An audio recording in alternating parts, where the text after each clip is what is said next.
గౌరవించని సమాజం వినాశకాలానికి గురవుతుంది. ఇది నిజం. గురువంటే భయం లేదు, గౌరవము లేదు. ఇక చదువు సంస్కారం ఎట్లా వస్తుంది? కొట్టొద్దు, తిట్టొద్దు, బడికి రాని వాడిని ఎందుకు రావట్లేదని అడగొద్దు, చదవాలని హోంవర్క్ అని కొట్టినా తిట్టినా టీచర్లదే తప్పు. 6వ తరగతి నుండే కటింగ్ స్టైల్లు, చిన్న జీన్సు, గోడల మీద కూర్చోవడం, వెళ్ళేవారిని వచ్చేవారిని కామెంట్ చేయడం, అరే సార్ వస్తున్నారా అంటే వస్తే రాని అనే పరిస్థితి. దరిద్రం ఏమిటంటే కొంతమంది తల్లిదండ్రులే మా వాడు చదవకుండా ఏం కాదు, మా వాడిని మాత్రం కొట్టొద్దు. ఇంకొక విషయం ఏమిటంటే, ఎవరు బాబు నీ కటింగ్ చేయించింది అంటే మా నాన్న సార్ అంటున్నారు. పెన్ను ఉంటే పుస్తకం ఉండదు, పుస్తకం ఉంటే పెన్ను ఉండదు. కొనరు, తెచ్చుకోరు. భయం ఉండాలని 2 దెబ్బలు వేద్దామంటే ఎటు నుంచి పోయి ఎటు వస్తుందో అనే భయం. ఇవన్నీ చూస్తుంటే పిల్లల కంటే సార్లకే భయం ఎక్కువగా ఉంది. కొట్టకుండా, తిట్టకుండా, భయం లేకుండా చదువు వస్తుందా? స్కూల్లో తప్పు చేసినా కొట్టకూడదు, తిట్టకూడదు, కనీసం మందలించకూడదు, ప్రేమతో చెప్పాలట. ఇది ఎలా సాధ్యం? మరి సమాజం ఎందుకు అలా చేయదు? మొదటి తప్పే కదా అని ఊరుకుంటుందా?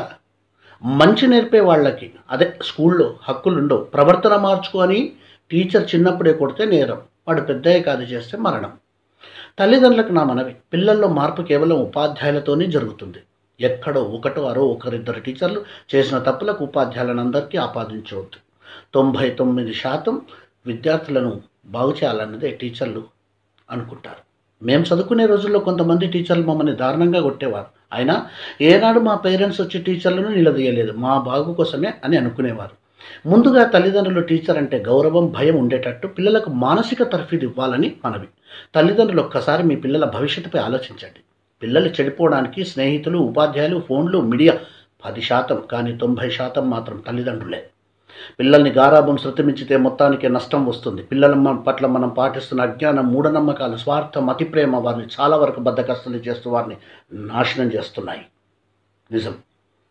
అందుకే తల్లిదండ్రులు మారాలి. రేపటి సమాజానికి ఏమి నేర్పుతున్నామో ఒక్కసారి ఆలోచించండి. సంస్కృతి, సంప్రదాయం అంటే ఏమిటి? కేవలం గుడికి వెళ్ళి పూజలు, ప్రార్థనలు చేసి మన సంస్కృతి సాంప్రదాయం అని పిల్లలకు అలవాటు చేస్తున్నాం. అది మాత్రం కాదు. సాంప్రదాయం అంటే అలా అనుకోవడం కొంత పొరపాటు. పిల్లలకు బాధ్యత, మర్యాద, గౌరవం, కష్టం, నష్టం, ఓర్పు, సహనం, దాతృత్వం, ప్రేమ, అనురాగం, సహాయం, సహకారం, నాయకత్వం, మానసిక దృఢత్వం, కుటుంబ బంధాలు, అనుబంధాలు, దైవభక్తి,